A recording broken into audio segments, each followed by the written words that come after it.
Xin hỏi các bằng hữu một câu đau đầu. Trong thời đại hoạt hình Trung Quốc, kỹ xảo thường được tính theo cân cốt, còn nội dung thì kéo dài lê thê theo năm tháng. Có một nghịch lý khiến nhiều người phải đặt câu hỏi, tại sao một bộ phim con nhà nghèo như Tiên Nghịch lại có thể dùng kinh phí chỉ bằng một nửa so với Giả Thiên hay Đấu Phá Thương Khung, nhưng từ một tác phẩm vô danh lại vươn lên thành hiện tượng mạng, khiến gần 10 triệu khán giả đánh giá tới 9.4 điểm. Ít ai ngờ rằng bộ phim hiện đã đạt hơn 6 tỷ lượt xem, từng bị coi là một thảm họa khi ra mắt. Ngày đầu tiên lên sóng, độ hot chỉ dừng ở con số 20.000, bị cộng đồng mạng chế giễu là công trình đậu hũ của hoạt hình Trung Quốc. Dư luận khi ấy gần như đã nhấn chìm cả đội ngũ sản xuất. Nhưng chính tập thể từng bị khán giả chê bai, tư bản ghẻ lạnh ấy đã lật ngược thế cờ chỉ bằng 3 chiêu, bỏ xa nhiều đại ca trong làng hoạt hình. Chiêu thứ nhất, xây dựng nhân vật đi ngược lối mòn. Thay vì những nam chính dập khuôn, dùng cho đùa rẻ tiền hay tình tiết mập mờ với nhân vật nữ để thu hút sự chú ý, Vương Lâm lại đi theo con đường phản diện. Hắn không tài năng phi phàm, nhưng tàn nhẫn và quyết đoán. Triết lý sống của hắn rất rõ ràng, ngươi không phạm ta, ta không đụng đến ngươi, nếu phạm ta, ta diệt cả tộc nhà ngươi.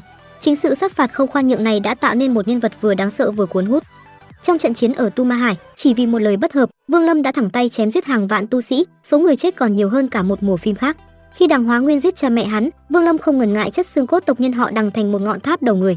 Khán giả không những không ghét bỏ, mà còn hả hê và đặt cho hắn biệt danh Vương Ma Tử. Nhân vật chính tàn nhẫn nhưng không hề đơn điệu, thậm chí còn sáng hơn cả hào quang thông thường. Không dừng lại ở tuyến chính, các nhân vật phụ cũng được chăm chút kỹ lưỡng. Mối tình sinh tử giữa Chu Giật và Thanh Sương đã khiến biết bao khán giả rơi nước mắt. Khi Thanh Sương bị cướp đi, Chu Giật đã tự bạo linh hồn để bảo vệ nàng, một cảnh tượng bi tráng hơn gấp trăm lần so với nhiều màn câu cảm xúc khác. Ngay cả những nhân vật xuất hiện thoáng qua như lão tổ Độn Thiên cũng được xây dựng chiều sâu, có hẳn đoạn phim hồi tưởng cùng nhạc nền độc quyền. Chính điều đó khiến Tiên Nghịch vừa tàn khốc, máu tanh, lại vừa chan chứa cảm xúc, đủ sức chạm đến nơi mềm yếu nhất trong lòng người xem. Chiêu thứ hai, nhịp truyện nhanh, gọn, mạch lạc. Trong khi nhiều phim khác kéo dài lê thê, thi đấu trong tông môn cũng mất đến vài chục tập, thậm chí cả năm nhân vật chính vẫn dậm chân tại Kim Đan kỳ, thì Tiên Nghịch chọn hướng đi dứt khoát. 70 chương truyện gốc được gói gọn trong 4 tập. Vương Lâm từ lúc bắt đầu tu luyện đến khi đạt ngưng khí đại viên mãn chỉ mất 4 tập ngắn gọn. Những tình tiết thừa thãi, những màn câu view rẻ tiền bị cắt bỏ không thương tiếc. Cứ 6 đến 8 tập là một ác nhỏ, khoảng 10 tập thì nhân vật lên một cảnh giới lớn. Cốt truyện rõ ràng như định vị trên điện thoại, không vòng vo, không gây ức chế. Quan trọng hơn, phim không chơi trò úp mở, giấu manh mối. Bảo vật xuất hiện, ai cũng nhận ra ngay tầm quan trọng, một chi tiết nhỏ cũng được cài đặt hợp lý cho trận chiến phía sau. Khán giả vừa theo dõi thoải mái, vừa có chiều sâu để nghiền ngẫm. Chiêu thứ ba, sự chân thành của đội ngũ sản xuất. Dù kinh phí có hạn, họ vẫn đầu tư kỹ xảo và tạo hình đến từng chi tiết. Khi Vương Lâm đối mặt thiên kiếp, mây đen vần vũ, áp lực chân thực đến mức khán giả cảm giác như chính mình đang độ kiếp. Trang phục của Vương Lâm có đến hơn 20 bộ, phong phú hơn cả tủ đồ của một thiếu nữ. Lý Mộ Uyển cũng được chăm chút, giữ nhan sắc ổn định, không hề biến dạng qua các tập.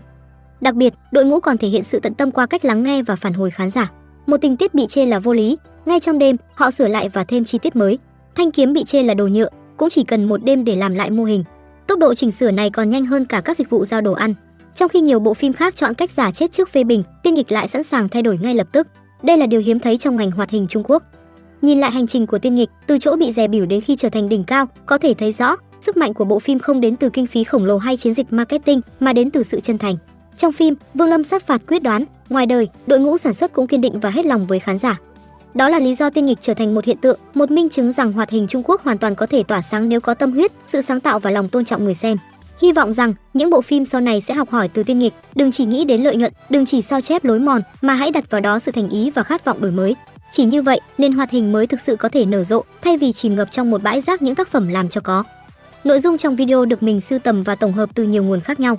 Nếu bạn có đánh giá hay muốn bổ sung thêm thông tin, hãy để lại bình luận phía dưới để mọi người cùng biết. Ngoài ra, nếu có nhân vật nào bạn muốn mình làm đánh giá, đừng ngại comment, mình sẽ thực hiện sớm nhất có thể nhé.